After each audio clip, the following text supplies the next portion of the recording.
नमस्कार। न्यूज़ डंका के बात पते की में आपका स्वागत है। शुक्रवार को अमेरिकी सुप्रीम कोर्ट ने बड़ा फैसला सुनाते हुए राष्ट्रपति डोनाल्ड ट्रंप द्वारा लगाए टैरिफ को रद्द कर दिया है। इस फैसले से चीन, ब्राज़ील, कनाडा, कोरिया जैसे निर्यातक खुश हुए हैं क्योंकि उन पर लगे अतिरिक्त टैरिफ हटने जा रहे थे। लेकिन इस फैसले के तुरंत बाद वॉशिंगटन ने एक अस्थायी 10% ग्लोबल ड्यूटी यानी वैश्विक आयात शुल्क लागू कर दिया है और साथ ही कई नए व्यापारिक जांच भी शुरू कर दी है। अब भारतीयों के लिए सवाल है कि क्या इससे भारतीय निर्यातकों की मुश्किलें बढ़ेंगी या फिर भारत अमेरिका के बीच हाल ही में हुआ व्यापारिक समझौता अभी भी सुरक्षित है। आइए इस पूरे घटनाक्रम को ठीक से समझते हैं।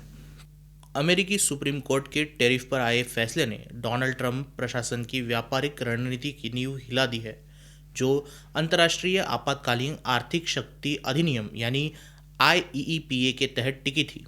कोर्ट ने माना है कि राष्ट्रपति ने इन शक्तियों का इस्तेमाल करते हुए अपनी सीमाएं लांघ दी थी, जबकि आईईईपीए के तहत फैसला लेकर किसी देश पर अतिरिक्त टैरिफ लगाना पूरी तरह संसद का फैसला होना चाहिए था।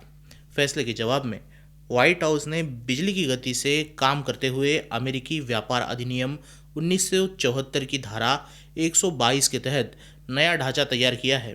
इस नई व्यवस्था के तहत अमेरिका ने सभी देशों से आने वाले सामान पर 10% का अस्थायी शुल्क लगा दिया है।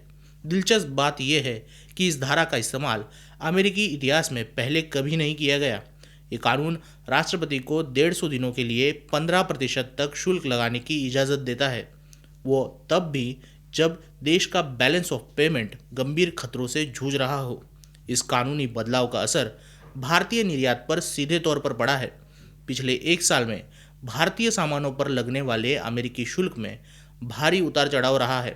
पिछले साल अप्रैल में ये टैरिफ 26% थे, जो अगस्त में रूसी तेल खरीदने को लेकर खिसियाए अमेरिका ने बढ़ाकर 50% तक पहुंचाए।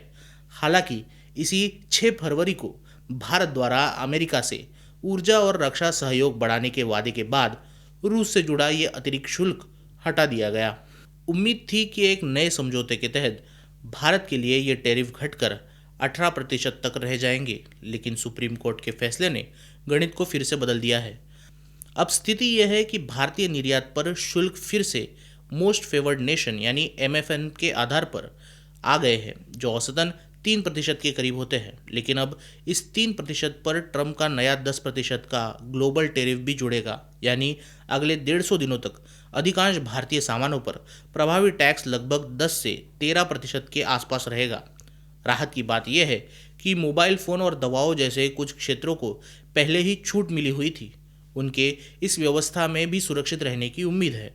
हालांकि स्टील और एल्यूमिनियम जैसे उत्पादों पर राष्ट्रीय सुरक्षा के नाम पर लगने वाले पुराने शुल्क पहले की तरह जारी रहेंगे। इतनी उठापटक के बावजूद राष्ट्रपति ट्रंप का रुख भारत के प्रति सकारात्मक बना हुआ है। डोनाल्ड ट्रंप के अनुसार सुप्रीम कोर्ट के फैसले से भारत अमेरिका व्यापार समझौते पर कोई आंच नहीं आएगी।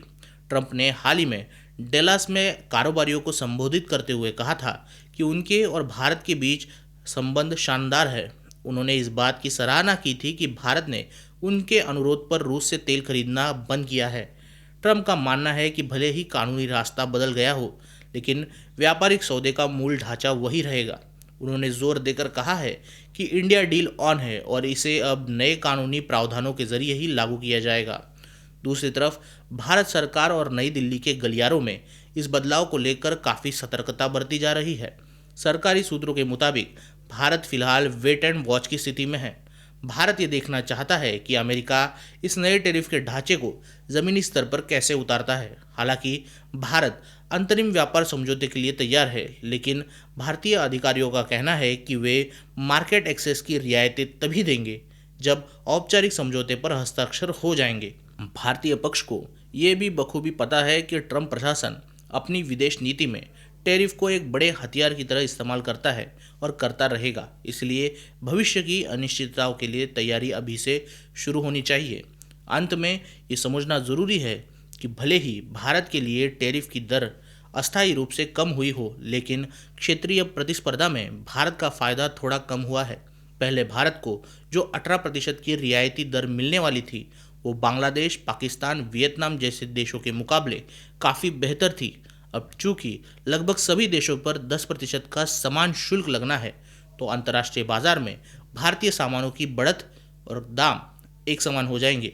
आने वाले महीने में डोनाल्ड ट्रंप अमेरिकी ट्रेड एक्ट 1974 के अनुसार अनुचित व्यापार के खिलाफ कार्रवाई करने के लिए आने वाले महीने में डोनाल्ड ट्रंप अमेरिकी ट्रेड एक्ट 1974 के अनुसार अनुचित व्यापार के खिलाफ कार्रवाई के तहत सेक्शन 301 का इस्तेमाल कर किसी भी देश पर 25% टैरिफ लगा सकते हैं। वही ट्रेड एक्सपेंशन एक्ट 1962 सेक्शन 232 के तहत 100% तक टैरिफ लगा सकते हैं, जिसके लिए वो राष्ट्रीय सुरक्षा का हवाला भी देंगे। इसीलिए फिलहाल डोनाल्ड ट्रंप जांच कर रहे हैं कि उनके पास क्या क्या विकल्प मौजूद है। इसमें भारत खुद को कितना सुरक्षित पाता है, यही तय करेगा कि भारत अमेरिका का व्यापार समझौता अभी आगे टिकेगा या नहीं, और क्या भारत व्यापार समझौते पर हस्ताक्षर करेगा या नहीं। आपको क्या लगता है, वीडियो के कमेंट में ज़रूर कहिए। वीडियो अच्छी लगी हो तो लाइक कीजिए और न्यूज़ डंका हिंदी को सब्सक्राइब कीजिए। मिलते हैं अगले वीडियो में किसी नए मुद्दे के साथ। तब तक नमस्कार।